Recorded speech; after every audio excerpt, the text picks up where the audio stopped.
We are very blessed to have some special guests visiting us this week. We have Krishna Keshava Prabhu and his mom, Tulsi Maharani, and Enakshi Didi. They're all coming from India. We're very conveniently located next door to India. We get all the pilgrims, usually after their parikramas and celebrations, coming to visit us on their way home.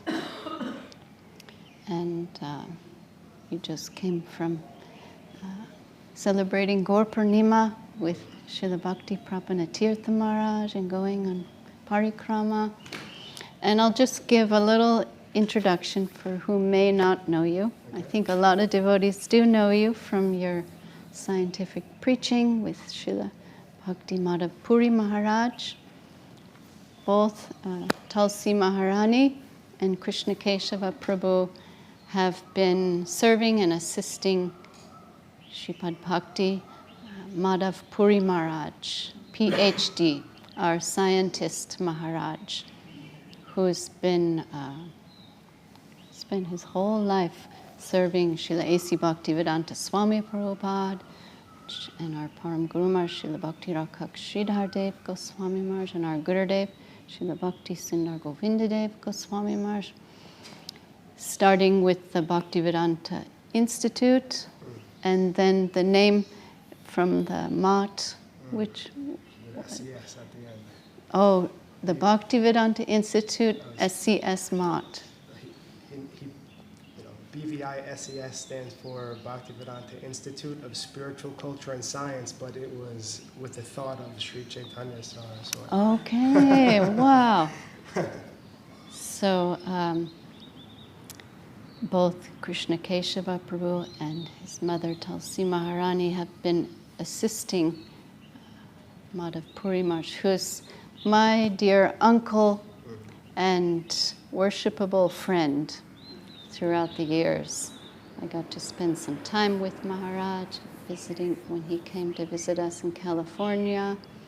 And I knew him throughout all my time with Gurudev as his secretary, responding to Madhav Puri Maharaj's.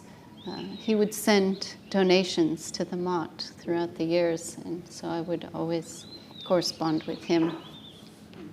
But he was a very special gem who had specialized understanding and knowledge of the scientific world. He was a scientist himself, like a quantum physicist or something. Yeah, his PhD was in quantum chemistry. Quantum chemistry.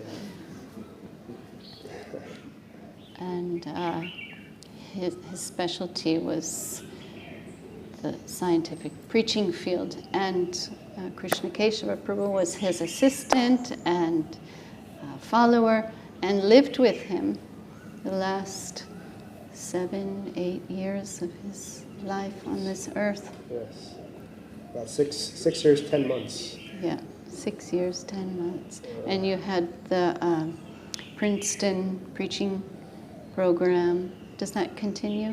Definitely continues. Yeah. We have traditional kirtan and prasadam distribution in Princeton, New Jersey, and that has been going on since he opened the first office at 20 Nassau Street, which was right across the street from the university. And there's always a funny story when it opened. It was on the 116th appearance day of Srila A.C. Bhaktivedanta Swami Prabhupada, and he had suite 116, and it was raining, so it was a very auspicious sign for the starting of the preaching in Princeton. And over the years, there were handfuls of students, not en masse, but throughout the years, there were many serious students from the university and science fields who would come. And even I reconnected with one of them after Maharaj's disappearance, and he became like a real successful entrepreneur in like Silicon Valley, and he wrote a nice review on one of our pages remembering Maharaj and what he learned from him and how he could tie science and Krishna consciousness and some appreciation he had for that. And so that was really nice, you know? And Maharaj's focus was always on the philosophy of science. So to get scientists to think about how consciousness affects what they're saying about the natural world. It's not just a static external world independent of our consciousness of it. Our consciousness of the world directly affects the world itself and how we experience the world. And he would often quote this aphorism from the Vedas, Atmavan Manyate Jagat, which basically says that. Atma is there, right? Atma, Atmavan, Manas, and then Jagat, world. Mind, Manas. Manas is mind, Atma means is soul, and Jagat is world. So Atmavan Manyate Jagat means our experience of the world, or the world that we live in, is determined by our consciousness of it, or the way we think about it. And that's, Krishna consciousness, right? Here we are in a world that is material, full of exploitation, and just by changing our practices and the way we conceive who is the proprietor of all of our actions in the world around us, all of a sudden we find ourselves living in a completely different environment, right? Filled with wonderful devotees and prashadam and less material suffering and like that. So that theme goes deep into cultural evolution, like how people think about the environment and how they think about a lot of things. So we're trying to unpack that. Maharaj himself, while he was here, focused a lot on the technical, philosophical aspects of how Vedanta and Hegel are complementary to each other, building off of what Srila Sridhar Maharaj first established himself as recorded in Subjective Evolution of Consciousness. And we found even more like this idea of the Bahiranga Shakti of Krishna, the external energy. We don't really hear about the material world talked in terms of externality anywhere except for Krishna consciousness. And then Hegel, he called nature, he was concerned with logic, nature, and spirit. Those were his three main topics of his encyclopedia. And he said that nature is spirit in its externality. And then he had a whole philosophy about why that's the case and how it develops slowly from spirit outside of itself to self-conscious spirit, spirit conscious that it is spirit. And the relationship between finite spirit, which we can think of Jiva, Atma, and then the infinite spirit, right? Paramatma or Bhagavan. So Sripad Bhakti Madhava Puri Maharaj focused on really getting those details out and writing about them from different angles, because Hegel's body of work is massive, and there's a lot of misunderstandings in there, so he had to do a lot of nitty-gritty work to make it accessible to somebody like me and others who are interested in looking at what he said and how it applies to these different fields that we have today in science and the humanities. And yeah, so that's right. Srila Prabhupada's idea was, as a scientist himself, right? Bhaktivedanta Swami Prabhupada was a pharmacist, a chemist, so he was a scientist. He knew what was going on and the nonsense that was going on in the name of science. And so when he, by Krishna's divine arrangement, had this mission at his disposal, he could, and it was very much developed already, he could understand that the next phase was we have to correct what the scientific world is telling everybody else. It's as important as preaching to the Mayavadis was in Mahaprabhu's time. So he set up the Bhaktivedanta Institute as a separate institution from ISKCON itself, actually, formally. He did like that. So together with Swarup Damodar Maharaj. Exactly, yeah. he was the founding, technically Srila Prabhupada himself didn't found the institute. It's understood that although he directed for it to be manifested, the founder was Bhakti Suttamara Maharaj. And he dedicated his whole life and was super successful at becoming friends with so many scientists and talking to them about the contribution of Krishna consciousness in the Vedas to scientific thinking. And he was a pioneer in the field of science and religion, or as it's kind of evolved, science and spirituality, which you can find so many places around the world today talking about that topic, depending on, not that they're all a very sophisticated understanding of it, but nonetheless they're trying to talk about that topic. And he also, Bhakti Suttamara Maharaj, was very much a pioneer in the interfaith dialogue sphere, and he helped even launch a few organizations about that and world peace. So he was very much empowered by Srila Prabhupada, and we hear that at the end, Srila Prabhupada said, the next phase is yours. So we always remember that as inspiration for moving forward in that kind of devotional service, the science devotional service. And then when Srila Prabhupada finished his Juhu temple, which he considered his Mumbai, Juhu Mumbai temple, he considered it one of his home bases basically, and it became formally the head office of all of the ISKCON temples in India, actually, in a formal way. And then so Prabhupada gave the choicest office space in that temple, which was on a balcony overlooking the Nat Mandir and the deities. He gave that to the Bhaktivedanta Institute, Sri Damodar Maharaj and Madhava Das, Madhavapuri Maharaj. And again, that was another signal to his big movement that this is very important.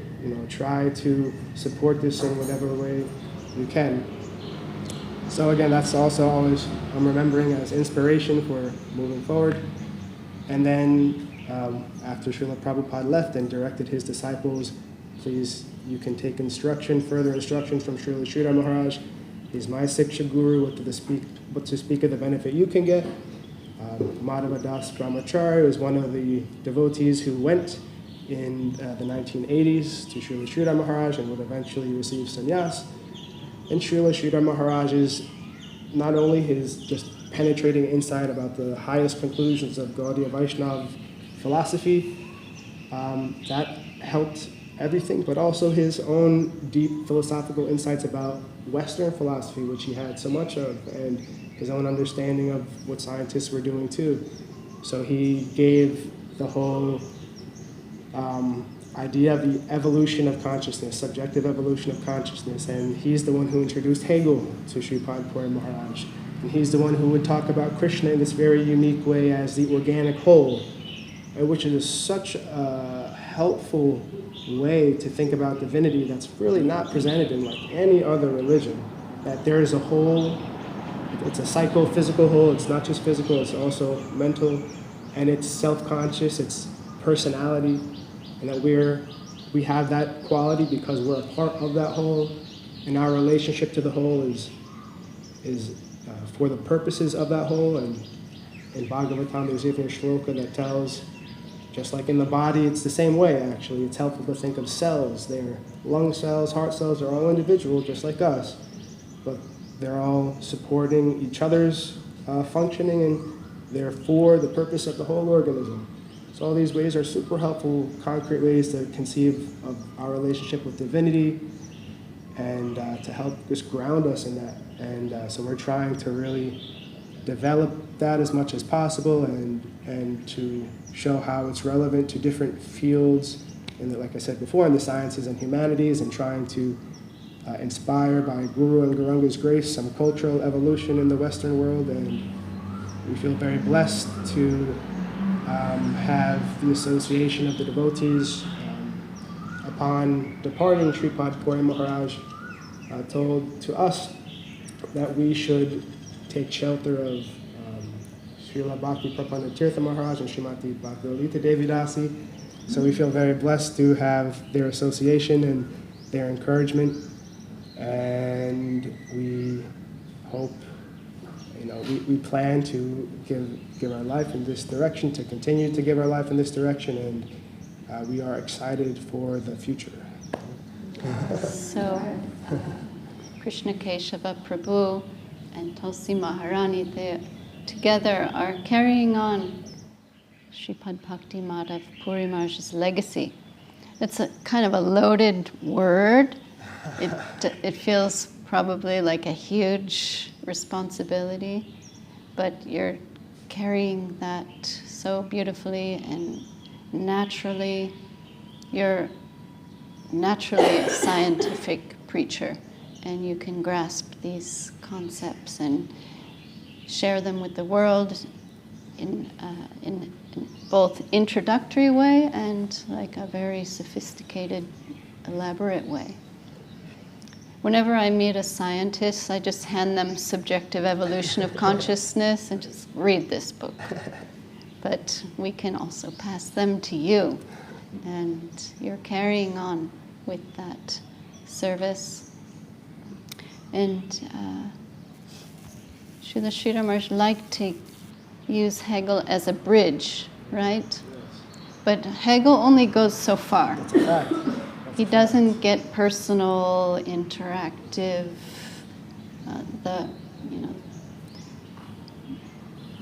Bhagavan aspect, right? He doesn't get into rasa. You can say he does get to Bhagavan because he recognizes that the absolute is self-conscious, and he even uses the word personhood in places. So he has a personal conception of the divine, but as far as relational and moods of that relation, he has no clue. Kind of stops at that point. Definitely stops, completely stops at that point. But he has, by Krishna's divine arrangement, he has an idea of a Chinta Beda Abeda Tattva and how it trickles down into lower levels of spirit and nature, which is really interesting, right? But again, it doesn't go past the loving relationships and the personal exchanges. There's no idea The about Supreme Person. that. So also we're helping Hegel get some sukriti by using his philosophy. For sure.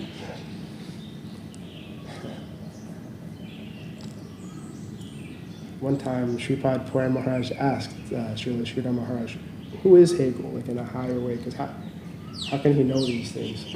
And he asked to Sridhar Maharaj, is he Lord Brahma? And Sridhar Maharaj just laughed and said, you will know, something like that. It will be revealed to you.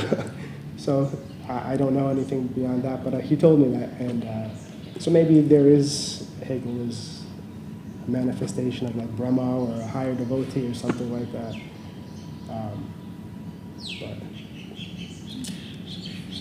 Yeah.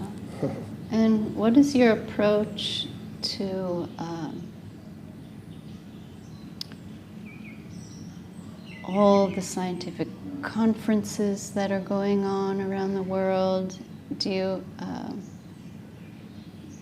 you present our literature to them and get invitations? Like I know you have an invitation to go to Rome for a scientific conference coming up this year. That's the first one for me. First one for you. That's a big deal. And Tell us, what is that? So, to be honest, it wasn't an invitation. I saw that it was going on and I applied and they accepted it. It was a Hegel conference about how Hegel's work affects things like AI, sustainability, biology, cultural, evolution, art. And so I thought, okay, this is very nice. There's currently like a Hegelian Renaissance, they call it. A lot of interest across Europe and America and Asia as well. In China, there's one fellow who is working at, I think it's called East China Normal University, and he's a big Hegelian Hegel scholar. And so this conference is trying to show how Hegel's philosophy is relevant to innovation in all these fields that the world is interested in today. And so my background was in sustainability and ecology, kind of, as an undergraduate, which I only finished for the sake of the service. I left it, actually, before I met Sripad Puri Maharaj. So I saw that one of their sections of their conference was Hegel and ecology, so I submitted a paper that I made for one of our own conferences. Sripad Puri Maharaj started a conference series called Science and Scientists back in 2013. And before COVID, it was going on in India and Nepal, and it happened at Rutgers University in 2019. That's the first one that both my mother and I experienced. And then in 2023, organizing the conference was passed on to me. It was online at that point because once COVID hit, it moved online, and we haven't been in person since.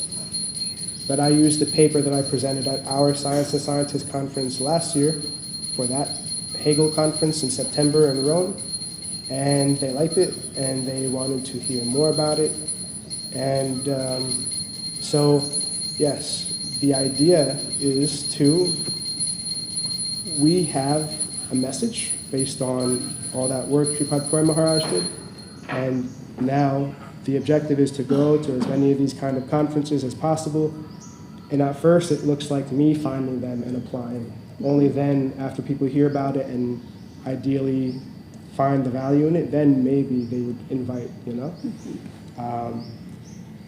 But so, yeah, then we would go and we tell them not only about how Hegel is relevant, but then, again, Hegel's the bridge, like you said, through Hegel. Well, actually, these things were being talked about thousands of years ago, and it's called the Bhagavad Vedanta, and here's how it's relevant to furthering even what Hegel presented. So that's the whole idea.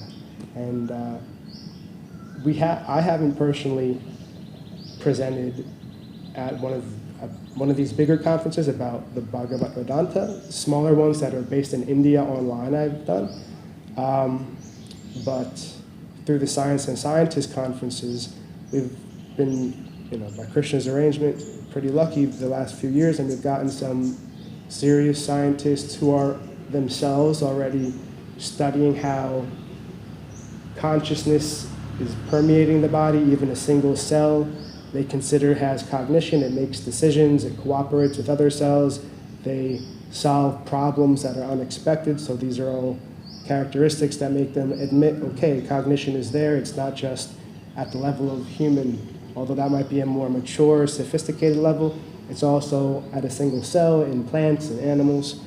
So scientists who are already thinking in that way and making approaches to cancer research based on that kind of idea, right? We've been able to talk with them at our conferences, and so far we've published proceedings for 2024 and 2023, which proceedings means that we've done a summary of their presentation, and we always have a panel discussion at the end, so the speakers who want to participate can talk with each other about crucial points, and then we kind of give a summary of that in the proceedings, and we publish it online and in paperback.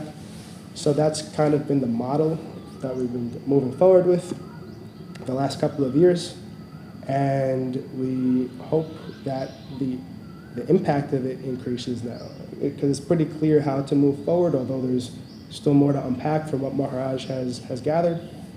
But now we're really trying to focus on presenting it as widely as possible and hopefully inspiring the impact, although of course, we can't take action and be attached to the result. Only Krishna can make that happen. But nonetheless, we hope he's pleased with what we're trying to do, and that also the devotees can benefit from it, and like that.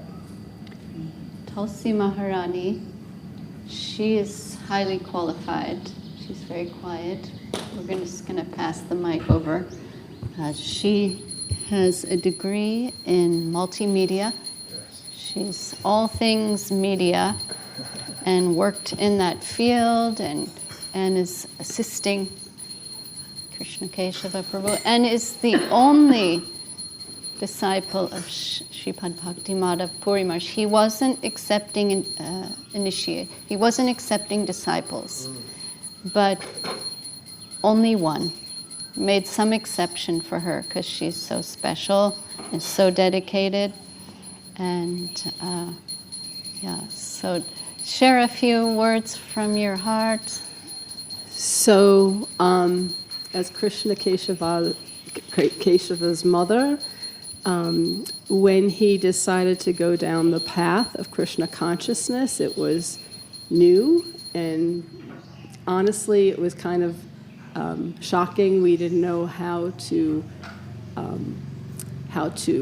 work with it or deal with it, but we were open to accepting it because he's free to choose whatever he wants. And as supportive parents, even though this wasn't our plan, idea, thought for the future, we needed to support him in what he believed in. So, and we wanted, it's unconditional love for your children, right? So my husband and I served with Keshava in the Princeton service for the last 7 years. And we got to know Puri Maharaj very well. He's a very sweet and very intelligent man. And I entrusted my son with him because of who he was and how he preached and how he taught. And also the background he came from was very similar to our background. So I know that wouldn't get lost either. So it was a pleasure, it was an honor to get to know him. And when he wasn't well, I did ask to meet with him to see how we can continue his work, because he worked so hard for so much of his life. I couldn't see it stopping now. And I knew with 7 years with Krishna Keshava living with him, he poured everything he knew and everything he had into him. And he's a good student. And he's been working so hard. He's been taking electronic photographs of all the old notes that he's had to preserve them electronically. We know paper gets old. And he's doing so much going forward. And I was excited when he finished his degree because he was a little lost before he met Puri Maharaj, and he was seeking for something. For most of his life, we called him a seeker. He was looking for the right thing. He was in one thing and another, and then all of a sudden, he meets Puri Maharaj, moves in a few days, tells us Thanksgiving weekend in 2018, I'm just going to stay with him for the weekend. And we knew he was going to the program every week. I'm just going to stay with him for a weekend. 2 days later, I'm coming home to pack my bags. I'm staying. I'm like, okay. 2 months later, I'm getting initiated. I'd like you and Dad to be there. I was like, okay. It's like we were just going with the flow, and he knew what he wanted, and it was resonating with him. And I didn't know how long this would last. After a couple of years, I'm like, this is the longest he's ever stuck with something. And it was 7 years. And now he's working still with Puri Maharaj. We have his belongings in our basement. We have the altar down there because Krishna Keshava had to move back home after Puri Maharaj passed away. And it's an honor to we have his dining room table down there. So it's like we have a room dedicated to him. He's got his old chair he used to sit in with a nice picture of him and his shoes. So I feel his presence in our home every day. And I'm so happy that we are working together. And we are, we're going to be doing a lot of videos to put this out there because we know that's how word will get out further, just like you're doing. You can have the event in person, but it needs to go beyond the people in the room so people can hear it and play it back whenever they want. So we're very much into doing videos. So. And you also became a devotee and follower and disciple of Madhav Puri Maharaj and a dear member of our Chaitanya Saraswat Math family. Yes, it was. How did that happen? How did you convince Puri Maharaj to give you initiation? I didn't. I wanted to meet with him to have the discussion when he wasn't well. And he surprised me. He said, you and your husband have been doing so much devotional work through these years. I would like to invite you. He didn't say initiation. I know what's going on. I know what's happening. He said, I'd like to invite you. You don't have to be as strict as Krishna Keshava, and he kind of lifted the pressure. because he's living a very strict devotional life. You don't have to be as strict as Krishna Keshava. You can do this in your way, but I'd like to invite you. And I started crying. I was like, it would be my honor. And then he gives me the name Tulsi Maharani. And then Krishna Keshava tells me later that he always sent people who wanted initiation to other Vaishnavas. He never wanted to give initiation. So that was truly an honor that he did that for me. And I'm very, very happy to be associated with all of you. It's been such a beautiful experience coming to India and Thailand and meeting all you beautiful people. And we have the love and support of everyone, and it makes it easier to move forward. Yeah. How was India? That was your first trip. Oh, so I have people back home because they think we're on vacation, you know? It's like, and my response to them, it's very, what were the words I was using? It's very spiritual, cultural, and education. Yeah, very nice. Oh, again, beautiful people. Doing the parikram was a challenge. A challenge. I walked the first day, took a rickshaw back to the temple, and then used a rickshaw the other 3 days just so I could still experience what it. they're there for. Yeah, yeah. And you went first up Mumbai. Then yes. you visited, I think you went there to see the Bhaktivedanta Institute office. Yes. So, and this is very special. So Krishna Keshava planned this whole trip around the places Puri Maharaj was. And he literally had his shoes on. So he literally walked in his shoes at all the places that he was. So it was very, very potent and powerful that he did that. And so he was very happy to see the Bhaktivedanta Institute in Mumbai, and to go. We went to Vrindavan. We went to so many places, and it's again, it's been so wonderful to meet all the devotees and the Vaishnavas that are continuing all this beautiful work. So yeah. So from Mumbai to Govardhan, Vrindavan, then to Navadvip. Yes, we spent the most time there. Yes, yes. And celebrated Shri Gaur Purnima. Yes, yes. And Srila Bhakti Prabhu Tirthamarsh was your gracious host. Yes. You got to meet him. Yes. Our first introduction to him, for me, was at Puri Maharaj's funeral. Krishna Keshava brought him in on Zoom to say a few words about their experience together, because they did live together in the ashram for 5 years. And he spoke for 30 minutes. And I was just so drawn to him, the way he spoke and laughed and just shared their pastimes together. So I was very enlightened about the work that Puri Maharaj did in India. He lived there for 10 years, but he was with Tirtha Maharaj for 5. And it was beautiful to hear the history and all the work that they did. Yeah.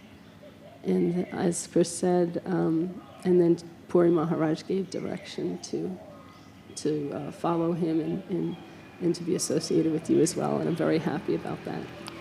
And you guys have a YouTube channel for Yes. this tour. Yes. What is the handle on that? Chris? Awakening Self. Awakening Self. So YouTube, you just search Awakening Self. Yes. Yes. So we've been vlogging the trip and the people and the temples, of everything that we've been doing, so people who are associated with us and people who aren't yet associated with us can see the experience here. Yeah, and hopefully we'll touch their heart. Kirtan Maharaj's? Yes, we stayed at his ashram. Yes, yes, yes. Yeah, for about 11 days we were there. Yeah. And give us some final food for thought. Like, what should we be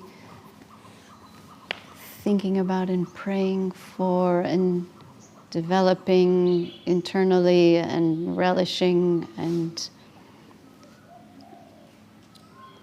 how to adjust ourselves with these beautiful concepts in our Krishna conscious line.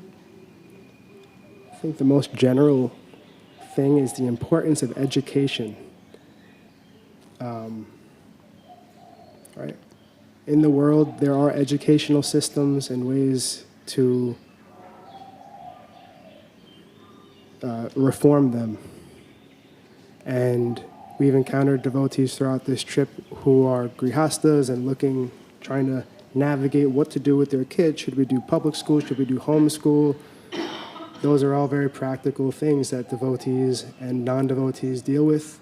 Even people who are non-devotees don't want to do public school. They consider homeschool, but how do you do it? What do you teach them? How do you balance practical material things with higher spiritual things? So that is something that everyone should be concerned with and have just be aware that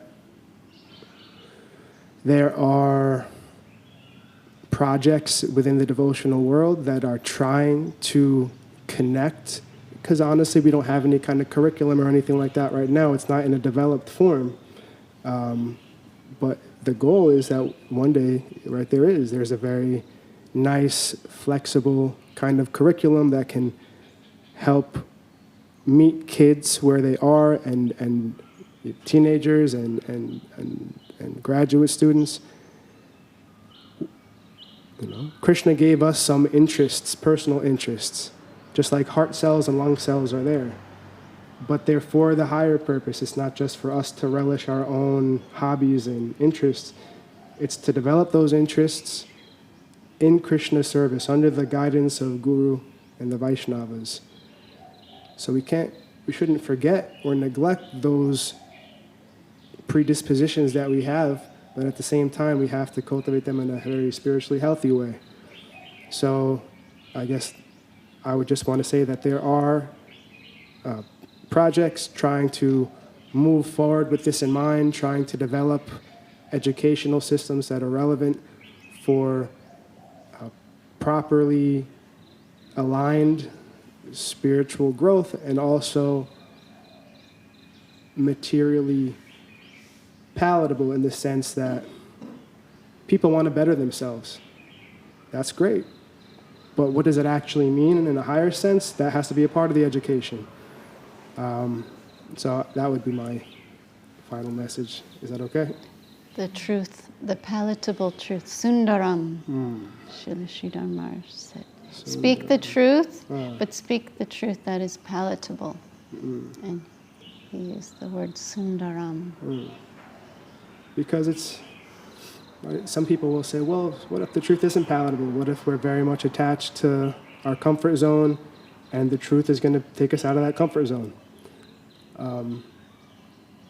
But there's a way you can do it with, right, the whole mood of Mahaprabhu and why he's so attractive is because, right, Mahavaranaya, right, Hey Krishna Karuna Sindhu Dina Bandhu Jagapate, because of the intense mercy in that mood in Kali Yuga for the people who are most disqualified, having the capacity to get the highest kind of mercy and love of God. So the whole mood is that, yes, the development might be uncomfortable outside of the comfort zone, but it's being presented in such a wonderful and compassionate way due to the nature of Mahaprabhu and his followers. So then the way we should educate the younger generation and ourselves it also has to be connected to that mood of mercy. It can't just be some lightning strike all the time, right? And if that's necessary, sometimes that's also great. Unity and diversity, right? All the diverse ways are unified. But that mood of mercy is so attractive and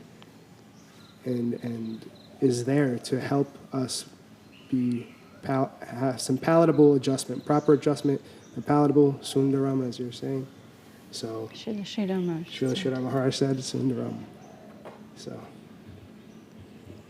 Well, so much gratitude and appreciation that you decided to come visit us, first of all. And we hope this is the first of many visits to come. You guys can consider this your home and come anytime you get a chance. And we're always in touch and at your service. And we still have some more days left, but I wanted to share you guys with our viewers. And everyone knows now who they can go to for scientific preaching tips, and they can just send the scientists to you, and you are fully equipped. And we hope this conference in Rome will be recorded. We can watch it. Is someone going to record this? You're going with him, right? Okay. Our multimedia master assisting.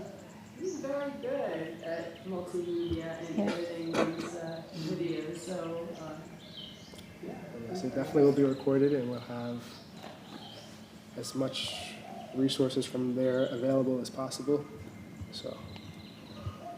What's your website also? We have Awakening Self on YouTube. Yeah. That's your vlog. That's the vlog, and any of the personal accounts that I have are under that name, Awakening Self or Awakening Self 108. I think on Instagram is the only one that says Awakening Self 108. But then the Bhaktivedanta Institute of Spiritual Culture and Science, the website is www.bviscs.org. And all the social media accounts, we have Linktree, right? So the Linktree is linktr.ee/Princeton BVISCS. Princeton is PRINCETON. And then I also have the Linktree for Awakening Self, linktr.ee/Awakening AWAKENING Self SELF. And then all the links are attached to there. Great. We cannot thank you enough.